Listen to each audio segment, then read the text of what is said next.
Buenos días a todos, a todas.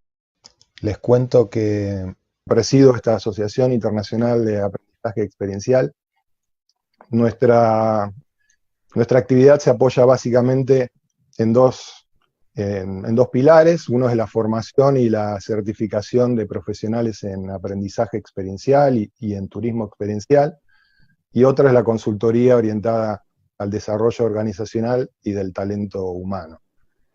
Hoy quisiera compartir con ustedes algunas referencias en relación al aprendizaje experiencial, su alcance, sus formas de aplicación, su marco de trabajo, y en el final de la presentación de hoy, cuáles son las oportunidades extraordinarias que nos ofrece en relación a la situación de la pandemia que estamos viviendo.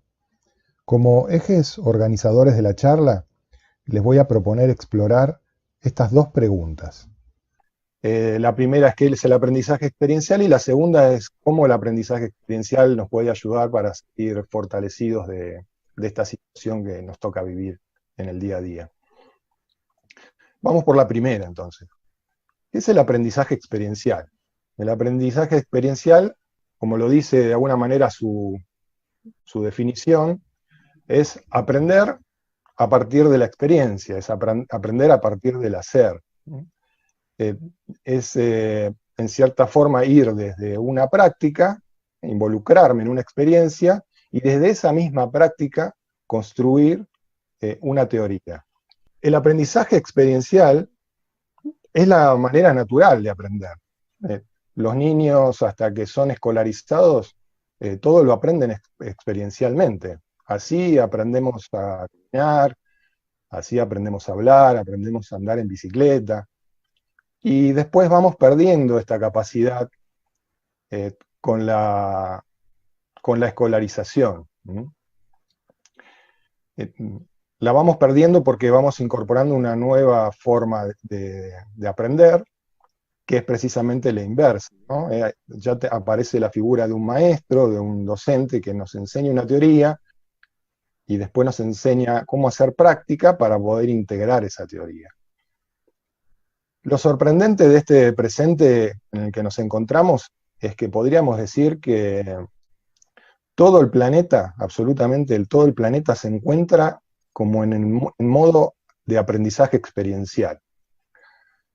Así como pueden ver en esa imagen, así nos estamos de alguna manera intentando mantener a flote las familias, las sociedades, los países, tratando de con determinados elementos que tenemos a la mano, con palos, en plásticos, con cámaras, vamos armando sobre la marcha estructuras que nos permitan sobrellevar esta situación extraordinaria, ¿no?, que hoy nos toca. Por eso, de alguna manera, el aprendizaje experiencial, esto de aprender en la marcha, de aprender en la experiencia, resulta tan relevante, ¿no? Si hablamos de aprendizaje experiencial, estamos hablando de un modelo educativo que tiene una historia de más de un siglo. Estamos hablando de un marco conceptual, de un marco filosófico, de un marco metodológico, que está absolutamente desarrollado y probado a lo largo de todo este tiempo, ¿no? Y que se inicia con John Dewey, que fue un filósofo norteamericano, filósofo, pedagogo, psicólogo norteamericano, que él pregona que la escuela no sea una preparación, que la escuela sea la vida misma, y traía la vida adentro de la escuela, ¿no? Entonces los niños aprendían, por ejemplo, conceptos de matemática, conceptos de física, de geografía, de historia, por ejemplo, construyendo un barco en el medio de la sala, ¿no? Eh, él tenía este pensamiento que fue un pensamiento muy disruptivo, porque estamos hablando de principios del siglo pasado, y que realmente tuvo sus mayores desarrollos después de su muerte, ¿no? John Dewey, acá tenemos los pensadores que de alguna manera nutrieron y consolidaron este método de enseñanza, este método de aprendizaje experiencial a lo largo de los años. Podemos empezar con Platón, que Platón hablaba en su tratado de la República, de que las virtudes como la templanza, el coraje, la valentía, la sabiduría, solo podían desarrollarse por la vía de la experiencia, que no se podían enseñar. Ya más cerca de nuestro presente, hablaba de John Dewey, también lo tenemos a Kurt Lewin, que fue el que aportó elementos que llevaron a la aplicación del método del APEX al ámbito organizacional, con sus conceptos de liderazgo. Lo tenemos a Kurt Hahn, que revolucionó el aprendizaje experiencial aportando su mirada en relación a la utilización de las actividades outdoors y de aventura. Lo tenemos a Paulo Freire, que reforzó este sentido de contribución en el rol facilitador, que se ve claramente cuando nos pensamos como agentes de cambio a nivel social. Y a David Kolb, que es el único que se ríe acá en la imagen, porque es el único que está vivo de todos los que están acá, quizás será por eso, que fue, bueno, es el psicólogo social egresado de Harvard, que fue el que instrumentó, el que puso en orden todas estas ideas y las instrumentó en un método que permitió replicarlo en diferentes ámbitos. Hoy tenemos APEX en el ámbito organizacional, en la educación en todos sus niveles, en el terapéutico, en el turismo experiencial, aplicaciones muy diversas. Vamos a pensar en una definición que nos ayude como a entender de qué estamos hablando, ¿no? Y el aprendizaje experiencial, en principio, es un proceso por medio del cual el individuo construye su propio conocimiento, desarrolla habilidades y realza sus valores a partir de la experiencia. Las palabras que están subrayadas son importantes. Primero habla de proceso, que significa de que se requiere un espacio acondicionado y un tiempo para que ese aprendizaje se pueda desarrollar. Y aparecen estas tres palabras que de alguna manera representan el propósito del aprendizaje experiencial, que es desarrollar conocimientos, desarrollar habilidades y fortalecer determinados valores. ¿Qué valores? Bueno, hay valores que vienen implícitos desde sus fundadores, que son los que están, a veces se trabajan en forma implícita o explícita, pero siempre están allí, que son, por ejemplo, la cooperación, el respeto, la diversidad, la libertad, la actitud de servicio y la compasión. En esto de las definiciones, es importante, me parecía a mí, el traer algunas preguntas que puedan ser pertinentes, porque son preguntas que normalmente la gente se hace, ¿no? ¿Qué es el outdoors? Esta es una pregunta que mucha gente puede llegar a hacerse, ¿no? ¿De qué estamos hablando cuando hablamos de vamos a hacer un outdoor? Primero, tendríamos que decir que el outdoor no es un método, no tiene, digamos, un marco referencial, un marco conceptual y metodológico, sino que es un dispositivo o contexto de trabajo donde uno puede aplicar el método del aprendizaje experiencial. Es como si fuera, como tenemos los diferentes dispositivos, el celular, la tablet, una PC, y hacemos correr una aplicación. En este caso sería lo mismo. Tenemos un dispositivo que es el outdoor, donde hacemos correr el aprendizaje experiencial, y podemos tener otro dispositivo que es el indoors, ¿no? Son contextos de trabajo.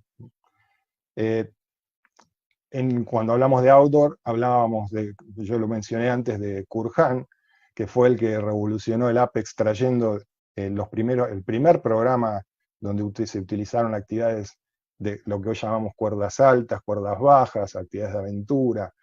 Él desarrolló un programa de 30 días para un grupo de 15 participantes más o menos, y cuyo propósito, el objetivo era enseñarles, eran jóvenes marinos de la Marina Mercante, que necesitaban entrenamiento técnico para la navegación y entrenamiento físico, pero lo más importante de su programa no eran los objetivos, sino el propósito, y el propósito era fortalecer el carácter, porque esos marinos, que eran de la Marina Mercante, no eran militares, navegaban en las aguas del Mar del Norte en la Segunda Guerra Mundial, y los barcos eran bombardeados permanentemente por los buques alemanes, y entonces era muy importante para sobrevivir tener fortaleza en el carácter. Y este fue su primer programa. Importante tener en cuenta que estamos hablando de que él utilizaba el APEX en 30 días para un grupo reducido, y es donde realmente se logra la mayor efectividad, cuando tenemos tiempo de proceso y tenemos un grupo reducido. Y hoy vemos que se ha desvirtuado mucho, digamos, esta idea, ¿no? Donde se trabajan con grupos muy amplios, con poco tiempo, por diversos motivos, ¿no? Pero ahí es donde empezamos a perder eficacia. Otra pregunta que alguien podría hacerse es: ¿qué es el team building? En primer lugar, estamos hablando de una palabra anglosajona que significa construcción de equipo. Esto sería lo primero que podríamos mencionar. Pero, nuevamente, no es un método el team building, no tiene, digamos, una base conceptual o metodológica en sí mismo, sino que es uno de los objetivos que uno puede tener en una intervención desde el aprendizaje experiencial. Es un objetivo más, es algo para lo cual yo voy a aplicar el método, para reforzar, por ejemplo, la construcción de un equipo. En esta imagen van a ver, por ejemplo, estos dos conceptos que mencioné recién. El método APEX se puede aplicar en diferentes dispositivos, indoors, outdoors, y el outdoor tiene a su vez dos variantes. Se puede trabajar estos objetivos como ejemplos, ¿no? Hay muchos más, donde está el team building, la construcción de la confianza, el trabajo en equipo, etc. Con este propósito, que es el que venía de la definición, desarrollar conocimientos, habilidades y valores, y en estos ámbitos. Yo, para lograr esto, puedo utilizar diferentes técnicas de acción. Estas son definiciones que fuimos como proponiendo desde nuestra asociación para tratar de ordenar nuestro trabajo, ¿no? Entonces, ¿con qué técnicas de acción voy a crear experiencias de aprendizaje? Y tenemos diferentes técnicas, tenemos diferentes formas de hacerlo. A través de las actividades lúdicas, con diferentes también tipos de elementos o sin elementos. Es sorprendente a veces lo que se puede lograr con una simple cuerda o con un hula hula. En esto es clave, digamos, no tanto los elementos, sino cómo se facilita el aprendizaje, ¿no? Y el procesamiento de esa experiencia. Tenemos la posibilidad de trabajar en cuerdas bajas, donde aparecen cuerdas y aparecen otros elementos que forman parte de esta misma categoría. Podemos trabajar en cuerdas altas. La característica de las cuerdas altas es que es apropiada para cuando uno busca objetivos de tipo intrapersonal, no tan apropiada para trabajar competencias de tipo interpersonal o grupales, porque uno no puede tener a todo el equipo o todo el grupo en la altura, trabajando todos al mismo tiempo. En general, las actividades en altura son actividades en las cuales se trabaja con pocos integrantes, por lo menos en el mismo momento, ¿no? Entonces, bueno, hay que tener en cuenta esto. Este es un ejemplo de una actividad de cuerdas altas donde sí se puede trabajar en forma colectiva, en forma grupal, pero no es, digamos, la que ofrece las mejores ventajas para eso. Tenemos las actividades de tipo psicodramáticas, que son muy, pero muy potentes, muy movilizadoras, se movilizan emociones muy fácilmente, pero obviamente hay que tener una expertise para esto, para poder trabajar con esta técnica. Tenemos esta frutilla del postre, que son las actividades de aventura, que acá hay un elemento que no aparece en ninguna de las otras, y que es esto de sentirse en el medio de la naturaleza, sin ningún tipo de apoyo a veces de la civilización, y genera condiciones que no se pueden reproducir de ninguna otra manera, ¿no? El impacto de estas actividades es realmente muy importante, pero es la técnica más compleja de todas para el facilitador. Es la más retadora de todas, porque cuando uno se encuentra caminando en el medio de la montaña, la cantidad de variables que hay que manejar al mismo tiempo es exponencial. Y bueno, no es fácil de poder manejar esta situación, ¿no? Se va ganando con la experiencia y obviamente utilizando el método en forma rigurosa. Pero bueno, es necesario desarrollar unas ciertas competencias para poder moverse en este medio y hacerlo eficazmente.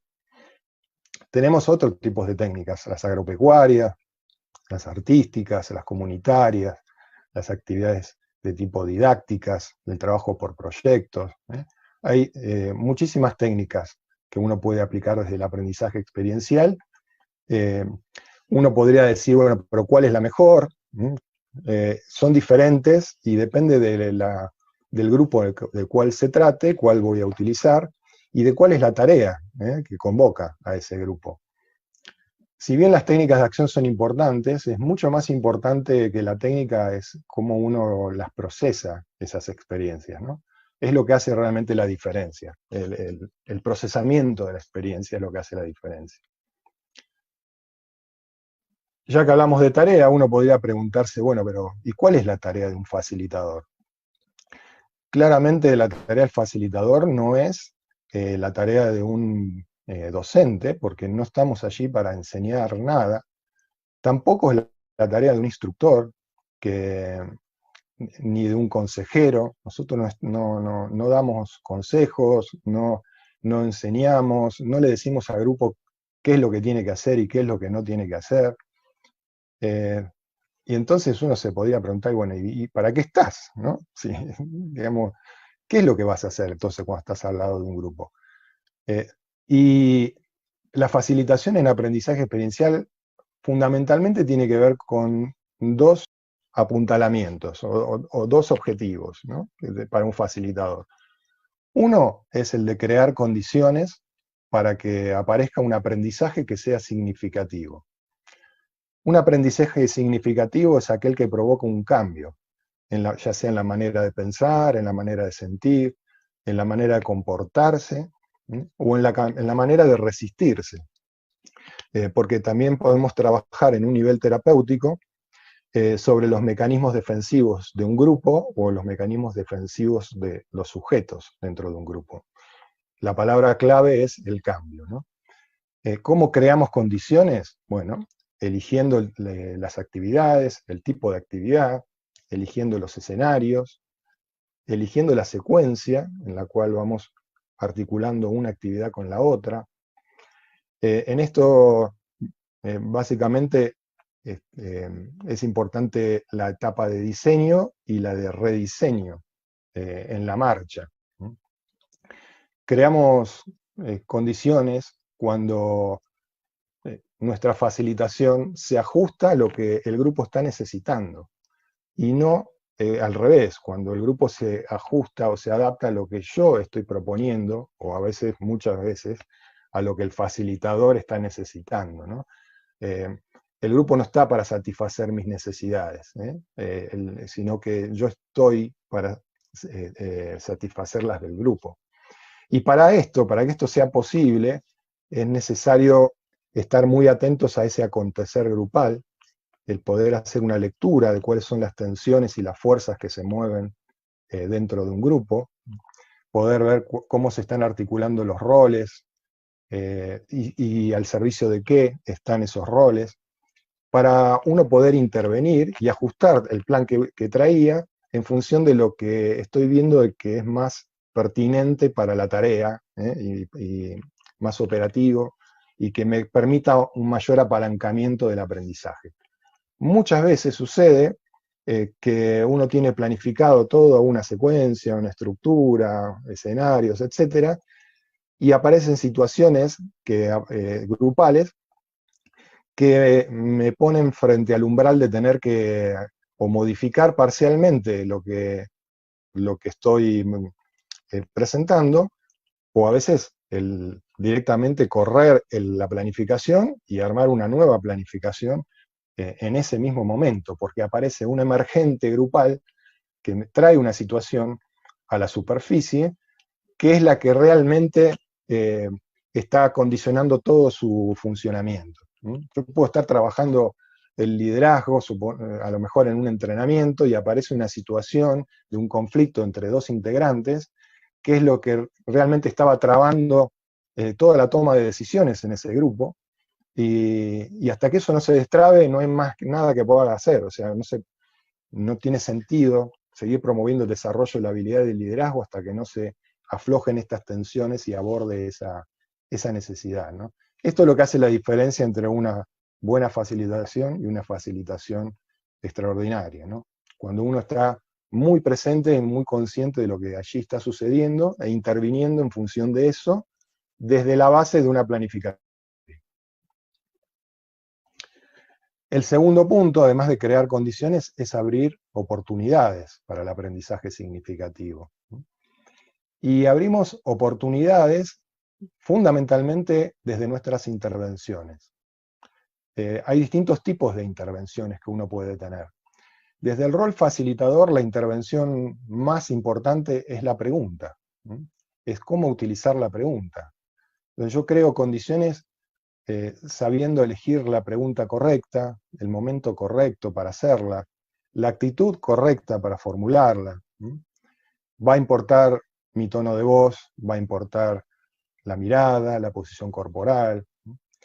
Abrimos oportunidades sabiendo cuándo es oportuno, por ejemplo, desafiar al grupo y cuándo es conveniente no hacerlo. Abrimos oportunidades cuando podemos albergar las emociones del grupo dentro nuestro, sentirlas como propias y tomar la distancia que necesitamos de nuestra emocionalidad y de ese impacto, y elegir la respuesta pertinente con la tarea, ¿no? Nuestras emociones son un canal de información porque vibramos emocionalmente con el grupo, y esto también tiene que ver con el desarrollo de una habilidad, pero es nuestro termómetro para poder intervenir a partir de ahí. Entonces, mis emociones son indicadores que me aportan información para poder intervenir en el momento preciso, a partir de sentir ese acontecer en la piel, digamos, ¿no? La facilitación en aprendizaje experiencial realmente impacta vidas, porque es un acompañamiento, como de alguna manera se muestra en la imagen, a un territorio desconocido. El integrante, en este caso el grupo, van transitando un recorrido, van avanzando en un territorio en el cual yo voy haciendo el acompañamiento, pero es un territorio en el cual uno no puede ver o reconocer todo lo que hay allí. Ese recorrido muchas veces es un recorrido interno, ¿no? Donde uno entra con los ojos vendados o sin ver qué es lo que hay allí, y uno va acompañando en esa incertidumbre, y en ese involucra además un riesgo. Por eso es tan importante la responsabilidad y la idoneidad para hacer también ese acompañamiento, porque trabajamos con material sensible. Y tenemos, en los facilitadores, tenemos como determinadas creencias que necesitamos cultivar, que nos apuntalan en nuestra labor, y una de ellas, que tiene que ver con lo que decía recién, es esta de nunca lleves a alguien a donde no hayas estado primero. Esta creencia, esta afirmación, es un norte. Lo que me dice, por un lado, es que si yo voy a hacer un recorrido, ejemplo, una travesía, o puede ser incluso, voy a trabajar en un predio con infraestructura, primero tengo que ir y reconocer ese lugar, lo tengo que conocer primero, antes de llevar al grupo. Pero no es solamente hablo de lugares geográficos, sino que hablo también de lugares internos, ¿no? Hablo también de trabajos internos, del contacto con determinadas zonas oscuras, oscuras en el sentido de que o forma parte de mi sombra, o forma parte de aspectos que yo no he explorado, o forman parte de aspectos que yo tengo negados, que no quiero ver, ¿no? Muchas veces el territorio desconocido me muestra como si fuera un espejo, reflejos de mí mismo que no son los que a mí me gusta ver, pero precisamente en ese territorio desconocido es en el lugar donde voy a poder encontrar algo nuevo, que es este aprendizaje significativo. Y cuando volvemos del territorio desconocido al territorio conocido, volvemos con algo que es sumamente valioso, ¿no? Esta es la razón por la cual desde nuestra asociación impulsamos programas de formación, un programa de formación y certificación básico de practitioner de 9 meses, y no un taller de fin de semana o una certificación, digamos, de poco tiempo. Alguno podría pensar, pero es un embarazo tu programa, ¿no? Y termina con un parto, ¿no? Y en cierta forma es cierto, en cierta forma podríamos pensarlo así, ¿no? Pero también es cierto de que es la única forma en la cual pueden hacer un nuevo conocimiento, una nueva profesión. Como decía antes, impactamos vidas, no es simplemente entretener a la gente, no es una actividad recreativa, no somos recreadores, somos facilitadores en aprendizaje experiencial, y eso implica, como decía, una enorme responsabilidad, ¿no? Los invito y las invito a que entren después en nuestro sitio web y vean las opiniones de la gente que ha pasado por esos recorridos, por estos procesos de formación. O sea, que no me crean a mí, sino que escuchen las opiniones y de esa primera mano entender de qué nacimiento estoy hablando, ¿no? Y de por qué es importante tomar esta profesión con responsabilidad. Otra pregunta, ya que estamos con las preguntas, ¿no? Como verán, soy facilitador y sigo utilizando las preguntas, pero bueno, estoy dando algunas respuestas. Hoy no estoy en modo facilitador, hoy estoy en modo docente. Pero no puedo evitar las preguntas. ¿Cómo se aprende experiencialmente? Alguien también podría preguntarse, bueno, ¿y en qué consiste esta historia? Contame. Bueno, la historia consiste en que fundamentalmente vas a tener que subirte al caballo y meter las patas en el río. Te vas a mojar, te vas a agarrar de las crines como puedas. En definitiva, hay una participación activa, necesaria del grupo y de sus integrantes, tienen que involucrarse en la experiencia, no se las puedo contar, la tienen que vivir, pero no solamente la experiencia hace al aprendizaje, sino que lo que viene después, o a veces viene antes o durante, ¿no?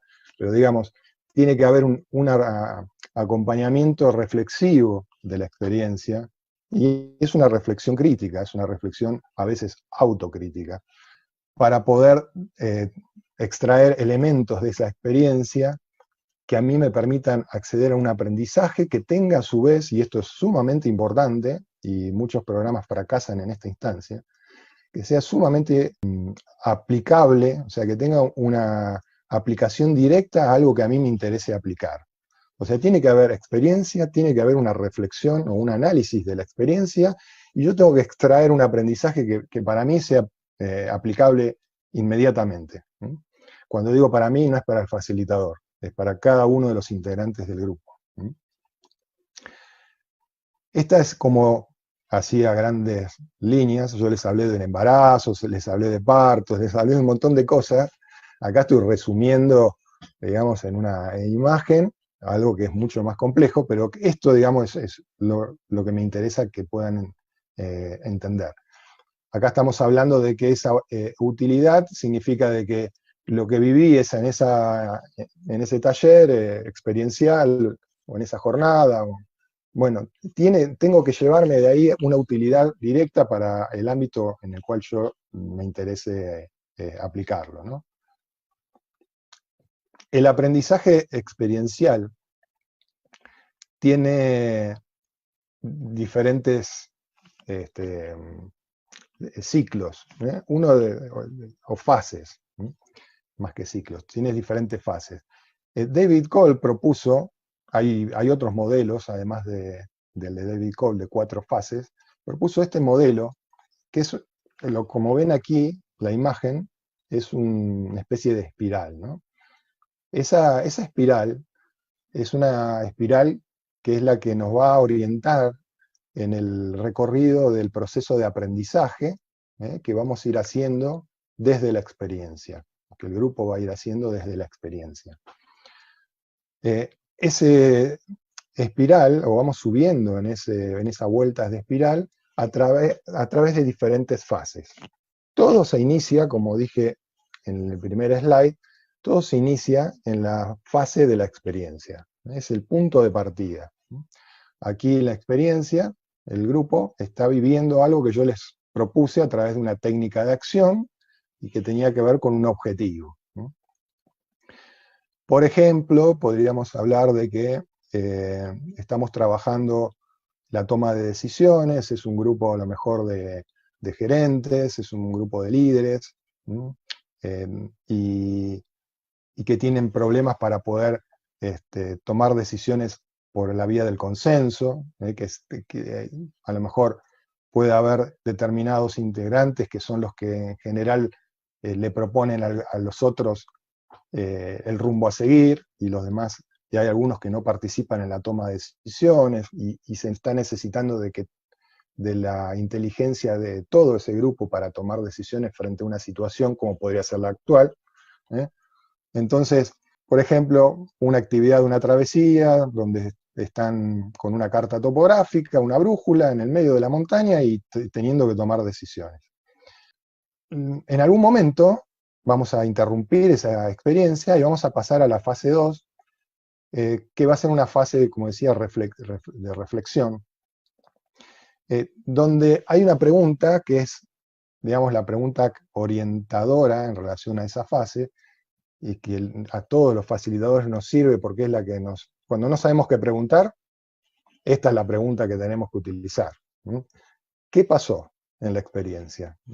¿Qué pasó? Significa qué pasó desde los hechos, qué pasó emocionalmente, podría ser qué pasó en la toma de decisiones, pero de alguna manera esta pregunta me hace observar la experiencia desde una cierta perspectiva, una experiencia que es contundente porque acaba de suceder y no la puedo negar, pero con un determinado sesgo.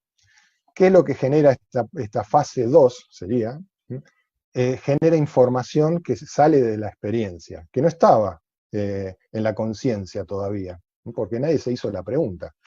Y aparece a partir de la pregunta. Información. Todavía no hay opiniones, o todavía no hay conclusiones, más que opiniones, en esta fase. Simplemente es sacar información. La pregunta que le sigue, que sería la fase 3, es la pregunta del qué significa lo que pasó. Cuando pasamos a esta pregunta, este ciclo tiene como una denominación técnica más compleja. Yo estoy tomando simplemente las preguntas disparadoras, que me parece que es más fácil de comprender, ¿no? Si el grupo se preguntó qué pasó, bueno, ahora es importante encontrarle un sentido a eso que pasó. ¿Qué significa? Es una pregunta que tiene que ver con el buscar patrones que uno pueda reconocer en lo que acaba de pasar. Por ejemplo, ¿qué significa? Ahí podría aparecer que el grupo se dio cuenta aquí que la toma de decisiones la hicieron entre 2 o 3 integrantes y los demás estaban observando, sin participar. Esto surge en esta fase. Y en el qué significa, es la pregunta que está alineada con esta sería, bueno, ¿y esto es algo que les pasa en el ámbito laboral? ¿O cómo es esto, cómo comparan esto con lo que les pasa todos los días en la oficina? Esta sería como la pregunta de la fase 3, y que abre la conexión del aquí y ahora con el ámbito que corresponda. Lo que le sigue a esta fase, una vez que encuentran algún patrón que se repite, y que ese patrón es el que se quiera modificar, es pasar a la fase siguiente, que es el encontrarle, lo que decía antes, esa utilidad práctica. Bueno, sí, vimos la experiencia, la pensamos, la analizamos, descubrimos de que estamos funcionando con un determinado patrón en la toma de decisiones, que ese patrón no es el que nos lleva por el mejor camino, porque de hecho había integrantes que a lo mejor no participaron en la toma de decisiones, pero que habían visto la senda que salía justamente a la derecha, pero como estos 3 que estaban acá decidieron ir por la izquierda porque no vieron la senda, el grupo se fue para cualquier lado, ¿no? Entonces, en el ¿y ahora qué es? Bueno, ¿y ahora qué hacemos con esto? ¿Vamos a seguir tomando decisiones así o vamos a buscar cambiar nuestra forma de trabajo? Y aquí se diseñan estrategias, propuestas de mejora, compromisos, que se intentan probar en una nueva experiencia que puede aparecer en esta punta de este ciclo. De esa nueva experiencia se abrirá un nuevo ciclo de 4 fases, y yo podré ir desarrollando todos estos ciclos de 4 fases en función de lo que me permita a mí los tiempos de proceso. Pero si voy acompañando al grupo en esta facilitación por el recorrido en esta espiral, es de esperar, si lo hago más o menos bien, de que al final de todo esto aparezca un aprendizaje significativo. Bien, hasta aquí los elementos para que puedan entender y para que podamos entrar en la última parte de la presentación, que tiene que ver con esto de, bueno, bien, me encantó esto que me contaste, linda la foto, la fotito esta, lindo el paisaje, interesante esta idea del ciclo, demás, bueno, ¿y ahora qué? ¿Cómo esto me sirve a mí para lo que me está pasando hoy? A mí me interesa en esta presentación no solamente hablar del aprendizaje experiencial, sino dejarles algo que les sea de utilidad, práctica, para lo que hoy nos toca vivir, que no es una situación fácil, es una situación realmente muy compleja, ¿no? Hoy tenemos como experiencia la pandemia. Si la podemos enmarcar dentro del aprendizaje experiencial, podría ser una enorme oportunidad de trascendencia. Cuando digo trascendencia, hablo de transformación.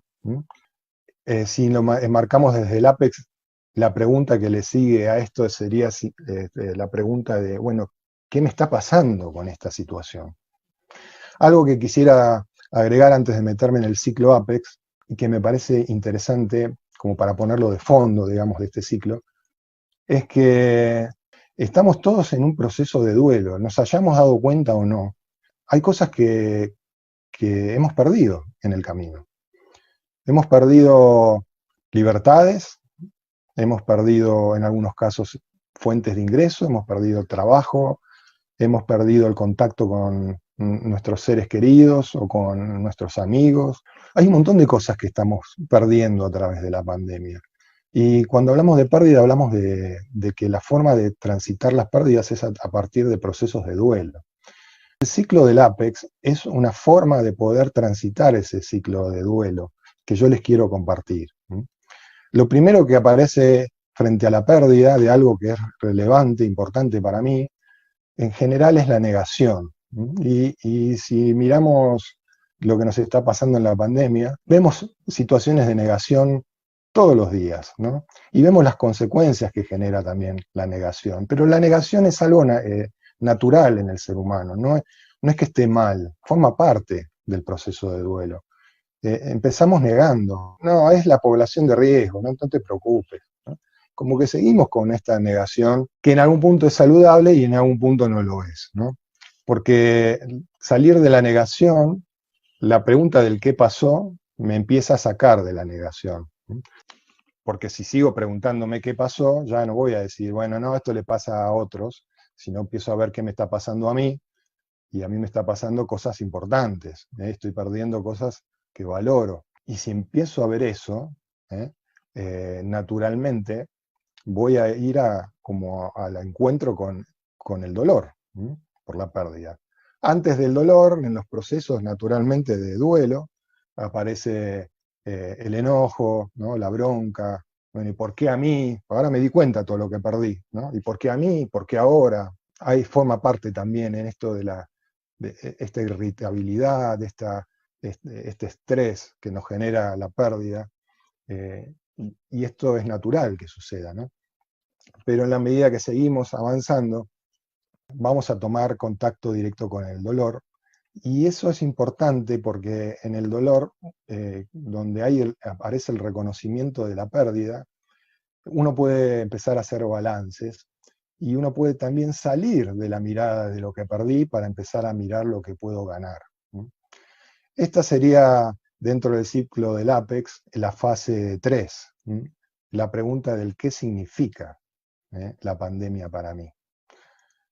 Si yo puedo reconocer lo que perdí, y me doy cuenta que me duele lo que estoy perdiendo o lo que puedo llegar a perder, es el momento en el cual también puedo empezar a ver lo que puedo ganar.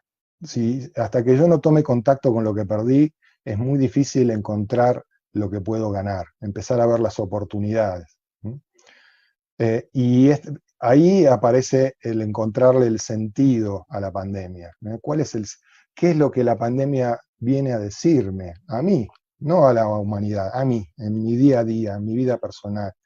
Que esta situación que estoy viviendo hoy, probablemente, quizás me esté abriendo la oportunidad de acercarme a mi familia, de acercarme a mis seres queridos, de reflexionar en relación al rumbo que yo traía en mi vida, de reformular mis prioridades. Eso sería como el entrar en esta fase 3 de encontrarle el sentido. Y el sentido es lo que me lleva a mí al aprendizaje, ¿no?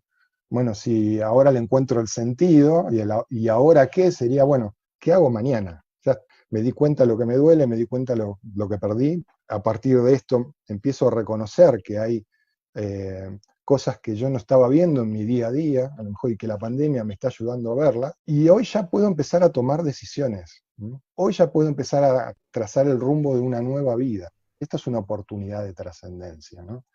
Eh, para mí el aprendizaje experiencial, y cierro con esto, el aprendizaje experiencial es mucho más que un método, es mucho más que una profesión, forma parte de mi ADN y de mi forma de pensar la vida, y es como una filosofía de vida, ¿no? En la medida que uno integra este ciclo, que son 3 preguntas, fíjense, que nos las podemos hacer al final de cada día, ¿no?